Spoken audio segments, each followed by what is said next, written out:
What's going on, everyone? Jeremy here from The Quartering, and I am probably, at this point, by the time you're seeing this, like, just a few hours away from my screening of The Batman, a movie that I'm standing behind, a movie that I think looks good.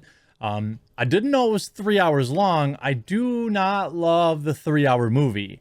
In a rare occasion, it's okay, but I hate having to take, if it's going to be 3 hours long, give me an intermission. I hate having to miss something to go to, go to the DMV, so to speak. But the reviews are in, it's certified fresh, and that's fine and dandy. But there are also some absolutely hilarious reviews. Some of the most brain dead reviews I've ever seen, and I think we're gonna have a little fun with that today because I think the movie's at face value worth seeing. I've been on the Robert Pattinson train since the beginning. I don't care for Catwoman. I think I'm bored with Catwoman, but I know a lot of people do like that character.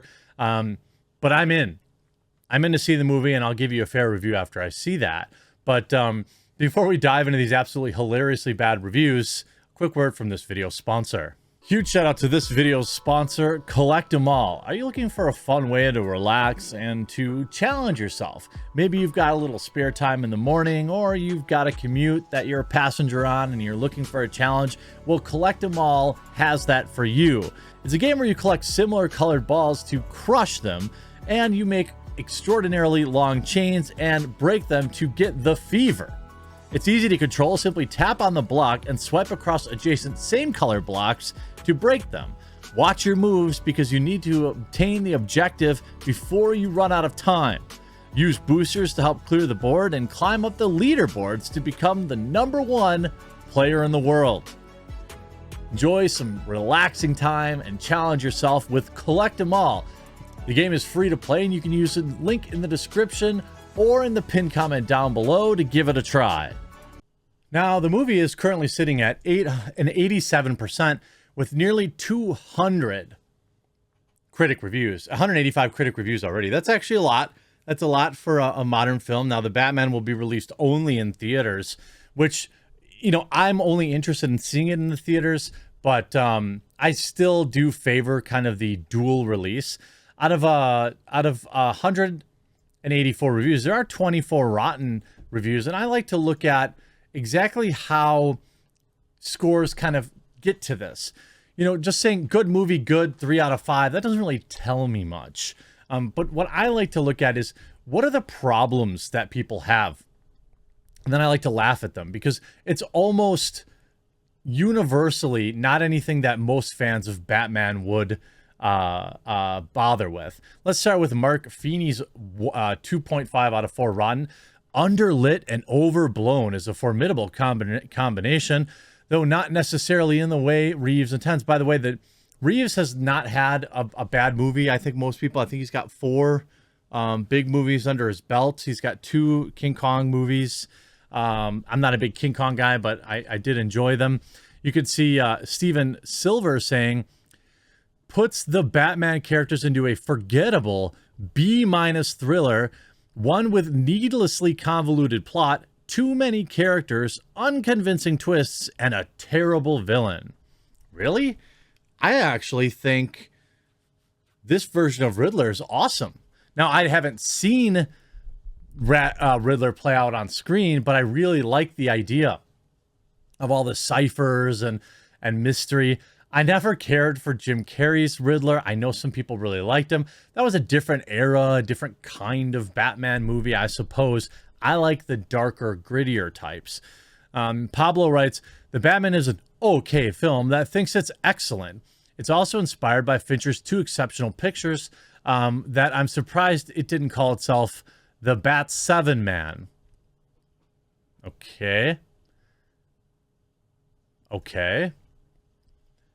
Performances were emotional and raw in The Batman, but you're going to get a very broody statement, Batman, that, oh my God, she actually said it. She actually said it. Are you ready for this? Batman that never smiles. The Batman is not kid friendly for younger viewers. Are you literally saying Batman should smile more? You, a woman, saying that Batman should smile more. You know what? You know how many times I want to see Batman smile in a movie? 0. Batman and Bruce Wayne are not happy individuals. I do not want to see Bruce Wayne or Batman smile. Like a little crack of one maybe at the right time. Now, oops, hit my mic there, sorry. Now, some people wanted this to be R-rated. They wanted it to go a little bit further, which I understand. But the idea, like, that you're worried about Batman not smiling enough, I don't know about that. But this is only just the beginning of some of the hilariously bad reviews. Reeves is aiming for a film noir like Batman story, a film noir like Batman story, but The Dark Knight, supposedly the world's greatest detective, does very little detecting and is of his own, mostly relying on others to unearth clues and pass them on to him. Gave this movie a 1. He gave the movie a 1. Now, I'm not saying I'm going to say, I have a feeling I'm going to put it at, like, I do for Cape movies. I generally, if it's like your standard Cape film, it's never going to be better than like a 7.5 or an 8. Even Endgame to me, it's an 8. It's maybe the highest rated Marvel movie, but it's still not great cinema, memorable cinema to me. I won't say they're garbage like Scorsese or something like that, or film theme park rides, but it's not, it's not going to go down in history. Nobody's going to remember Endgame in 50 years. If you look at, movies that are quotable, do you do a lot of quoting from Endgame? I mean, there's about a half dozen quotes I use from Tombstone. Ghostbusters I have quotes from. Ace Ventura even. The Batman emerges from a movie universe now becoming ubiquitous where a phony funeral worldview is the only thing that can confer depth. I wish they had taken time to develop Bruce as a real person with feelings and emotions. Even in a dark and brooding film noir, there should still be moments where the characters breathe and connect. Disagree. A lot of people are upset that it's a dark movie. How are you surprised by that? Like, the Batman certainly mirrors the dismal state of the world today. I don't think the world's dismal. I think there are bad things going on, but there is far more good going on in this world. Any breaks from that dreariness will have to come at a different bad time on a different bat channel. The reality is, from Vanity Fair, there is probably nothing truly novel to be done with Batman at this point. Try as Reeves and his co-screenwriter Peter Craig might, they can't squeeze much higher meaning blood out of a fatally depleted stone. Maybe. The riddles of the Riddler with their dime store greeting card histrionics are about as frightening as a full drawn-on detached baby doll head.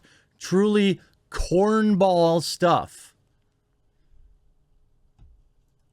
Now, tell me which one of these reviews do you think is like, do you think these reviews are, I'm not saying the movie's going to be perfect, but like, I doubt it's cornball. I heard that Corn Pop guy is a tough guy, though. Someone said that. Within the confines of PG-13, this Batman is much more unnerving than previous Batman installments. The trouble is grafting a somber pistache onto a superhero base coat can sometimes feel more exhausting than rewarding. C+. Okay. Imagine if David Fincher made a Batman movie, but it was censored to air on televisions at Walmart. That still seems like a good movie to me. Why would you give that a negative review? What's negative about that? I don't understand. Now, this is probably one of my favorites. From Morla MacDonald, Seattle Times. Now, when you hear Seattle, Here's a video from 2 days ago of somebody walking down a Seattle street where people are openly injecting things. There's trash everywhere. People are tweaking. Now, does this represent all of Seattle? No, it's a big town, and there are bad parts of it, just like any big town. But I might argue that coming from Seattle, Washington, I'm not sure that I would be that concerned with depressing, dark, and endless. I don't know about you, but this particular time in history does not seem like the moment for a movie that will leave you A, miserable, and B, wondering why nobody in Gotham City has ever heard of a light bulb. Go watch a Disney movie then.